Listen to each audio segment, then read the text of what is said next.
zeleni čaj. Danes je baje zadnji dan slabega vremena. Izkoristila ga bo tako, da greva v muzej tajvanske literature.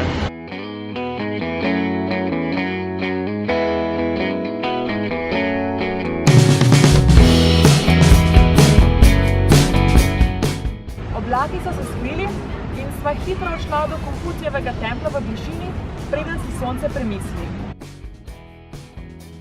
Ta tempelj je najstarejši konfucijski tempelj na Tajvanu, ga pa ravno renovirajo.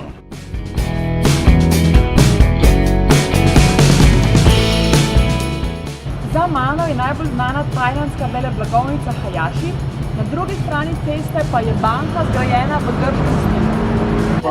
Veleblagovnici je bilo prvo žigalo v Tajvanu, vrste pa so bile veliko daljše, kot je ta danes. Hodiva po zahodni tržnici West Market in iščeva nekaj za kosilo.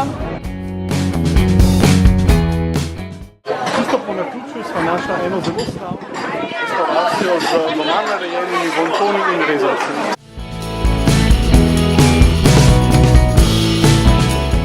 Janja Pusi pa je vzela vaniljev sladoled, jaz sem vzel pa sladoled, ki se prevede hint of tea pa baking tea, tako da bomo videli zdaj. Počujemo okus. Zeleni čaj. Sva v velikem Maksu templju. Tempelj je bil včasih kraljeva palača. Po izgubljeni vojni so kralj in vse njegove priležnice tu naredili samomor.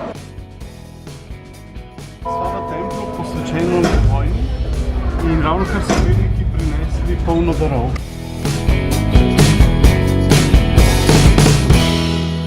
Po enem tednu je čas za pranje. Naročila sva juho donzai, ki je tradicionalno iz Tajnana. Je iz svinjine in morskih sadežev ter jo kuhajo več ur.